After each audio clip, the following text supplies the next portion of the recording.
But last tournament as well, we had those really interesting cheeses. Yeah. But welcome back to the 2 versus Tournament. This is of course brought to you by Base Rate TV, but most importantly, casting tonight with me is Zombie Grub, and I'm always glad to have her around because we always get fun games together and have a good time, and hope you guys are as well. But spawning in the top left corner of the map, they lead 1-0 in this team series, this best of 3 semifinals match. It's Team Big Boys featuring Sacsri and his opponent Parting. Teammate. Sorry, the bottom right. As the yellow Zerg, it's True. And the purple Protoss, Patience. And they are for Team deadpixels. Which makes sense, because they're both from deadpixels. Actually, fun fact, Fantasy was originally going to play this with Patience. Or no, I think it was with True. But then something came up and Fantasy couldn't play anymore, so they decided to go back to the original team. Get the band back together and all that. Oh, I would love to see Fantasy. Yeah, I would actually love to see. Again, with more players getting involved, I would love to continue trying to keep these 2v2s going. Again, you know, we kind of joke, but what about the Team Oloma League? Or Team Olioma? I can't say it. Team Olioma League? Thank you, that, yes. I got it. We don't need team leagues like Easter Team Strike Out. We need team leagues like 2v2s. That'd be really cool. Of course. You know, we should just have 3v3s, and therefore deadpixels could just add in Fantasy, yeah. Fantasy. It would work perfectly. Well, I don't know if... I really don't see 2v2s picking off and being like the mainstream StarCraft 2 event and what saves StarCraft and revives it for Legacy of the Void, but it's definitely fun. I'm definitely loving the different flavor of it. And we are kind of blessed with our Korean contacts to have such high-level players come out and play. Again, for those who missed the story earlier, I had messaged Parting, and he's like, I gotta pass. I'm sorry, like I want to practice for GSL.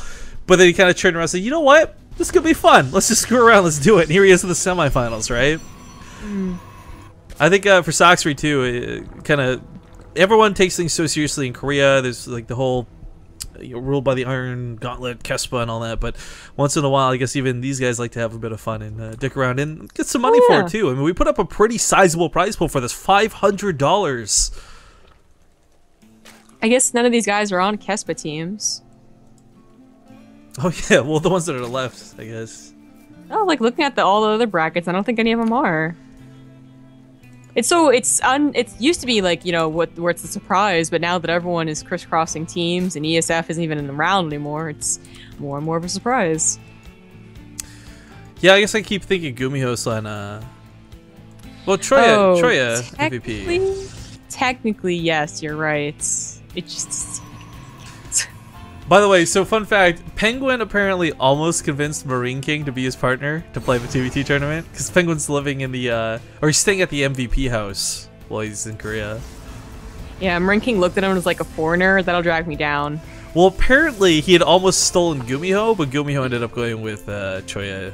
So. Oh. But that's only because allegedly Choya had first dibs. I can't confirm that story, but that's what I've heard. Alright. By the way, Gnome John gets some love. A $15 donation comes in and says, keep doing these 2v2s. Absolutely love watching them. Yeah, these, I don't know about you, Zombie Girl, but I'm not at all being insincere when I say these are my favorite things to cast lately. They've been a lot of fun, and it's refreshing to see. I just like that they're different. I talked about it last time we cast it, and it kind of made me envious of team game. Yeah, I mean, whether it's a MOBA or a FPS, I mean, it's cool just having that extra element of your teammate right there. Not only does it add more to talk about, but it's way more action-packed. For the most part, the last game was... The last game was, yeah, an exception. Out of all the games we've cast in 2v2s, that's a really big exception. Yeah, but it's really cool to have an entirely different, that was really close, like, approach to casting and playing the game. Oh, is that a command center down there? No, that's a botanical garden. Wait, are you being serious right now? Yeah, I'm not kidding. I'm pretty sure that's a botanical garden. It's actually like an asset. Okay.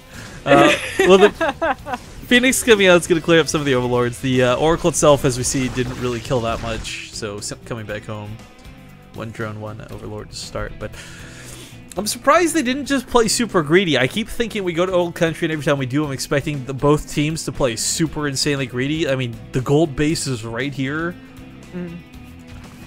But for True and Patience, they've had some experience on this map. They know what they're doing. Patience once again going towards Phoenix, but this time Party's actually going to go Blink Stalkers. And I'm sorry, True. I'm sorry, Patience, but if Party goes Blink Stalkers, you know, this is equivalent of Goku going Super Saiyan. I mean, yeah. you don't stand a chance anymore. You're already doomed. You can just go on to the next game. Yeah, I guess what we're gonna watch is how long they can last. It'll be like that level in the campaign where the Protoss are just trying to hold out at the end of the universe. Yeah, exactly. Like how Don't long? you hate it when you think a game is intentionally making you lose, so you just like, oh well, I lost, and that actually wasn't the case, and you're like, what the? That was really hard. Yeah, that happened. I think that's like an RPG thing more than anything else. Though, where you're like, oh, this is a boss battle, I can't fight. Am I just under leveled? Oh, I was supposed to get knocked out and revive at the end of the story. There's a couple of like first-person shooters that happens. Like you're supposed to die and black out. I don't know. Damned or not Damned? What am I talking about? Outlast was like that. Oh, I never played that one. Ooh, that sounds like a Patreon milestone goal if I've ever heard of one. Wait a minute. Is it a scary game? It is a scary as hell game. Is that the one that you made me play in Toronto? Yeah, the one that you very quickly God. gave up on. When you pushed my laptop away from you and said, I don't want this physically. Alright, well, the rocks are going to be torn down, and Patience, or pardon me, Party and Sacsri will make their move. But this goes somewhat unseen. Patience floating around the Phoenix. Actually, I take this back. The Overlord is in clear view of this, so never mind. He knows that they know that the attack's coming. What can they really do to defend? We got roaches coming out of True. We got some Void Rays, double Void Ray production out of Patience. Oh wow, I actually like the Void Rays a lot. If they can take down the Stalkers, the Void Rays will clear up those roaches with no problem whatsoever. But again, this is Party with Blink. This is not easily done. Yeah. True, a little supply blocked right now. Of course, it's not in the red, but it is in the red. Don't worry about it. And this is a very strong attack. It's off of 2 bases versus, you know, 1, 2, and 1, 3. But Phoenixes, are they really going to be all that helpful? If they Graviton beam up the Stalkers, maybe that buys enough for the Void Rays to come in.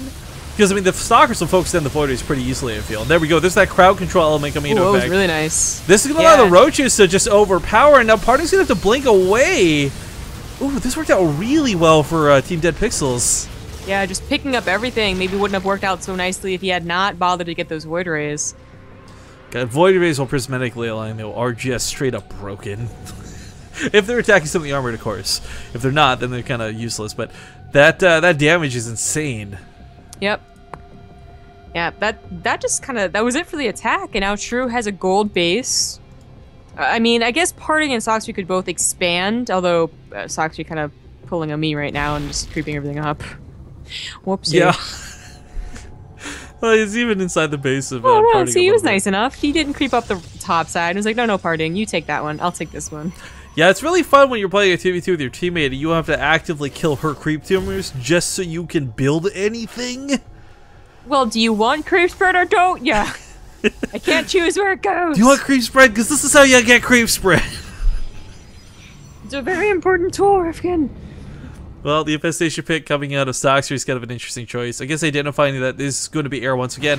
Fungal growth will be absolutely fantastic, but Party's not going to be able to be so liberal with his stalkers, because anything that gets caught on the front lines isn't just, you know, you blink away and escape. No, you get Graviton being picked up and the Void Rays are going to shred you. But stalkers are not bad versus the Void Rays. As we see, he gets a shot, blinks away. That's actually pretty hard to pull off.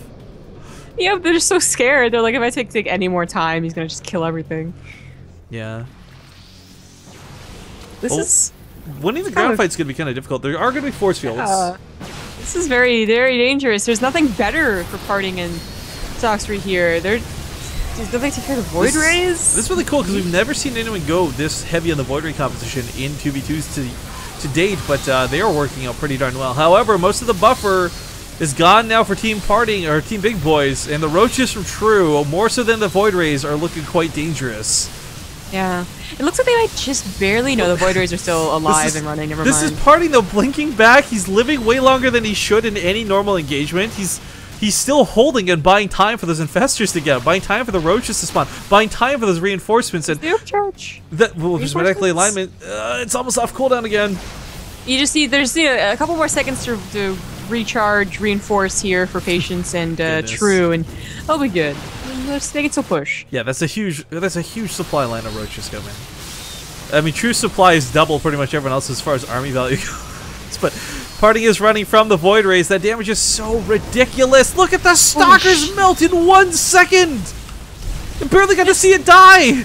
Just kill the one that's such low on health. Come on. This is easier said than done, but as they keep cutting backwards, a base is yielded. However, Parting does have a gold behind this. He'll be able to keep producing Stalkers. Sportar helping out a little bit. Still, that one Void Ray alive.